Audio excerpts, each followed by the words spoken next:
उठाने लगे।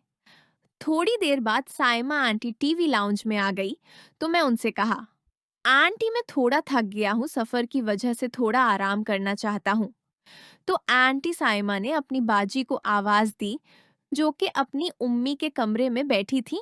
वो भी उठकर टीवी लाउंज में आ गई और साइमा आंटी से पूछा क्या बात है। साइमा आंटी ने कहा, बाजी का शी सफर की वजह से थोड़ा थक गया है, आराम करना चाहता है, उसको एक ही दफा कोई कमरा दे दो ता कि जब तक हम यहाँ हैं वे वहां सो जाया करेगा।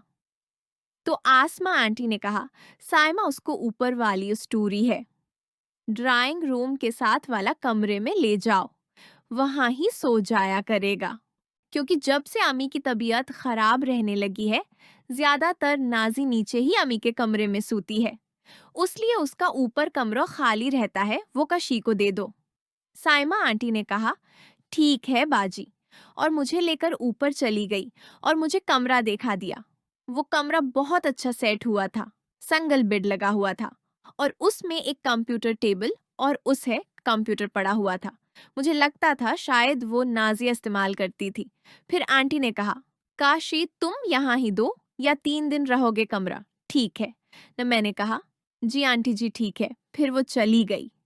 नीचे की स्टोरी में एक बेडरूम था क्योंकि वहां ड्राइंग रूम और बेडरूम के दरमियान में टीवी लाउंज बना हुआ था, लेकिन ऊपर 2 बेडरूम बने हुए थे। ड्राइंग रूम के साथ टीवी लाउंज नहीं, बल्कि नाजिया का बेडरूम बना था और इसके साथ शायद आसमा आंटी का अपना बेडरूम था।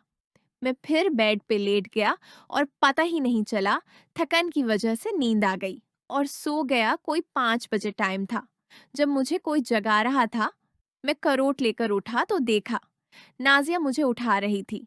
मैं जब उठ गया तो उसने कहा, आप नीचे आ जाएं, चाय तैयार है, सब आपका इंतजार कर रहे हैं।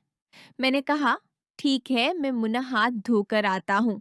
उसने कहा, ड्राइंग रूम के साथ भी अटैच बाथरूम है और आमी के बेड के साथ भी है, जिसमें मर्जी है चले जाएं। और यह कहकर वो चली गई। मैं बेड से उठा और कमरे से बाहर निकला और आंटी के बेडरूम के अंदर चला गया। आसमा आंटी का बेडरूम भी काफी जबरदस्त बना हुआ था। डबल बेड लगा हुआ था, ड्रेसिंग टेबल और साथ में सोफा भी लगा हुआ था। मैं उनके बेडरूम के अटैच बाथरूम में घुस गया और नहाने लगा। आसमा आंटी का बाथरूम भी साफ और काफी बड़ा बना हुआ था। मैं नहाकर बाहर निकल आया और नीचे टीवी लाउंज में चला गया। सब वहां बैठे चाय पी रहे थे। मैं भी चाय पीने लगा और साथ टीवी देखने लगा और साइमा आंटी अपनी बाजी से बातें कर रही थी और नाजिया साइमा आंटी की बच्ची के साथ खेल रही थी। जब मैं टीवी देख रहा था तो यकदम मेरी नजर आसमा आंटी के नीचे पड़ी में दंग रह गया। उन्होंने सोफे पे बैठकर एक टांग को उठाकर दूसरी टांग है रखकर जरा सा मोड़कर साइमा आंटी से बात कर रही थी। लेकिन नीचे जो सीन बना हुआ था वो बड़ा ही दलक्ष था और ये देखकर मेरे मना में पानी आ गया था और मुझे पता ही ना चला साइमा आंटी मुझे कब से देख रही थी। मेरी जब उससे नजर मिली तो मुझे बड़ी ही कातलाना मुस्कान दी। मैं भी आगे से मुस्कुरा दिया।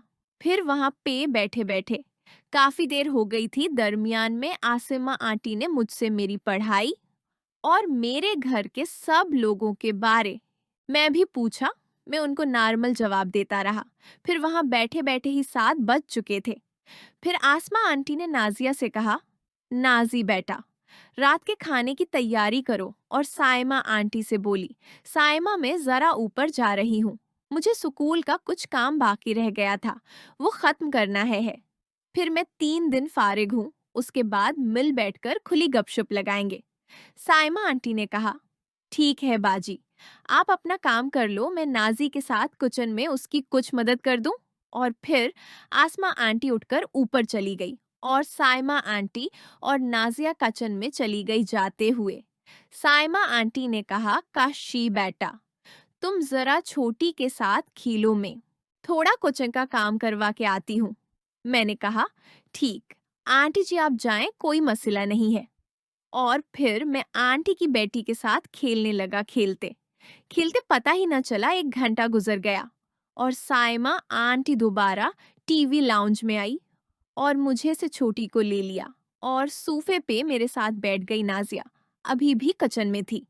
आंटी ने आहिस्ता आवाज में मुझे कहा, क्योंकि शी मेरे जानी, तुम्हारा तो बाजी को देखकर ये हाल है, तो आगे क्या होगा?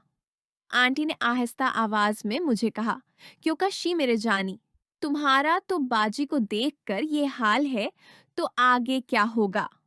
मैंने भी आहिस्ता आवाज में कहा, आंटी जी यकीन करो आप कि बाजी बहुत की कमाल की चीज है। मैंने उनको जब से देखा है तो ना पूछो नीचे लन का क्या हाल है। मैंने कहा, आंटी जी कुछ भी करके जल्दी से आसमा आंटी को मना लो, मुझसे अब कंट्रोल नहीं होता है। आंटी मेरी तरफ देखकर और बोली, आराम से बेटा, आराम से, गर्म गर्म खाने से मुंह जल जाता है, ठंडा करके खाओगे तो खूब प्यार लोगे।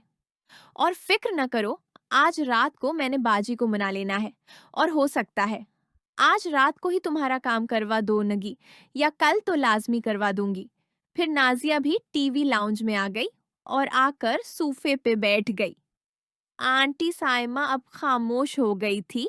नाजिया ने साइमा आंटी से कहा, खाला जान, मैंने उम्मी को बहुत दफा कहा है अब किचन में ऐसी लगवा दे, इतनी गर्मी में काम नहीं होता है, लेकिन अम्मी सुनती ही नहीं है। साइमा आंटी नाजिया की बात सुनकर हंसने लगी और बोली, नाजी बेटा, गर्मी की आदत अच्छी रहती है, क्या पता तुम्हारी जहाँ शादी होकर जाए वहां वो एसी न लगवा सकते हो, फिर क्या करोगी? नाजिया आंटी की बात सुनकर चीड़ गई और बोली, खाला जान आप भी अम्मी की तरह शुरू हो गई हैं। और साइमा आंटी भी खुलखुलाकर हंसने लगी। मैं भी सुनकर मुस्कुराने लगा। मुझे देखकर नाजिया शर्मा गई और गुस्से से उठकर अपनी नानी की कमरे में चली गई। मुझे लगा शायद मेरा मुस्कुराना उसको अच्छा नहीं लगा, वो ज्यादा गुस्सा कर गई है। मुझे थोड़ा दुख भी हुआ क्योंकि मेरी उस पे भी नीयत खराब हो चुकी थी। वो लिहाज से अपनी उम्मी की कापी थी। उसने भी मुझे सोचने है मजबूर कर दिया था। लेकिन मैं नाजिया से पहले ज्यादा उसकी आमी का अकाउंट खोलने में दिलचस्पी ले रहा था। यूं खामोश बैठकर सोचते हुए साइमा आंटी ने मेरी तरफ देखा तो पूछा, का शी खैर है ना, क्या सोच रहे हो? मैंने कहा, कुछ नहीं आंटी जी, कुछ नहीं सोच रहा। फिर मैं टीवी देखने लगा। तकरीबन 9 बजे के करीब साइमा आंटी ने नाजिया को आवाज दी, नाजी बेटा जरा यहाँ आओ। नाजिया अपनी नानी के कमरे से टीवी लाउंज में आई तो आंटी साइमा ने कहा, नाजी बेटा, मेंटेट मजाक कर रही थी, मुझे माफ कर दो। नाजिया ने फौरन साइमा आंटी के गले में हाथ डालकर उनका माथा चूमा और बोली, खाला जान, आप कैसी बात कर रही हैं? मुझे पता है अम्मी भी, और आप मुझे तंग करने के लिए मजाक करती हैं। मुझे कभी भी बुरा नहीं लगा। फिर आंटी ने कहा, बेटा जाओ, अंदर जाकर चौल्हा बंद कर दो और ऊपर जाकर अपनी उम्मी को बुला लाओ, फिर खाना खाते हैं। नाजिया ने कहा, ठीक है खाला जान, और उठकर पहले किचन में गई और फिर ऊपर अपनी उम्मी को बुलाने चली गई। थोड़ी देर बाद नीचे आई और बोली, खाला जान अम्मी आ रही हैं, मैं खाना लगाती हूँ। फिर साइमा आंटी भी उठकर किचन में चली गई और उन्होंने खाना लगा दिया और ऊपर से आसमा आंटी भी नीचे आ गई और सब मिलकर खाना खाने लगे। खाना खाने के बाद मैं वॉशरूम में चला गया। वहां से फारिग होकर टीवी लाउंज में आकर टीवी देखने लगा। नाजिया और साइमा आंटी बर्तन किचन में रख चुकी थी। नाजिया किचन में बर्तन धो रही थी और नाजिया आंटी और साइमा आंटी अपनी उम्मी के कमरे में ही बैठकर आपस में बातें कर रही थी। मैं बाहर टीवी देख रहा था। थोड़ी देर बाद साइमा आंटी और उनकी बहन कमरे की लाइट ऑफ करके बाहर आ गए और आंटी साइमा और उनकी बहन वहां में आपस में बातें कर रही थी।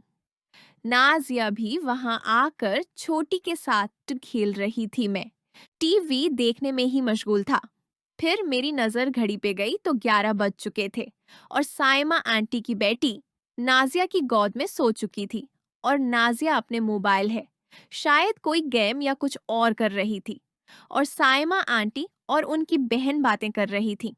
मुझे नींद भी आ रही थी। फिर साइमा आंटी ने कहा, बाजी रात काफी हो गई है, आओ ऊपर चलते हैं, आपके कमरे में बाकी बातें कर लेंगे। कशी भी थक गया होगा, ये भी सो जाएगा। साइमा आंटी ने नाजिया से कहा, नाजी, बेटा छोटी को मुझे दे दो। फिर आसमा आंटी ने कहा, नाजी बेटा, तुम छोटी को खाला को दे दो, और हम भी ऊपर अपने कमरे में जा रहे हैं, तुम भी जाकर सो जाओ। नाजिया ने कहा, जी अम्मी ठीक है, और छोटी को आंटी साइमा को दे दिया और खुद अपनी नानी के कमरे में चली गई। मैंने टीवी बंद किया और ऊपर उस कमरे में आ गया। थोड़ी देर बाद साइमा आंटी और उनकी बहन भी ऊपर आ गई।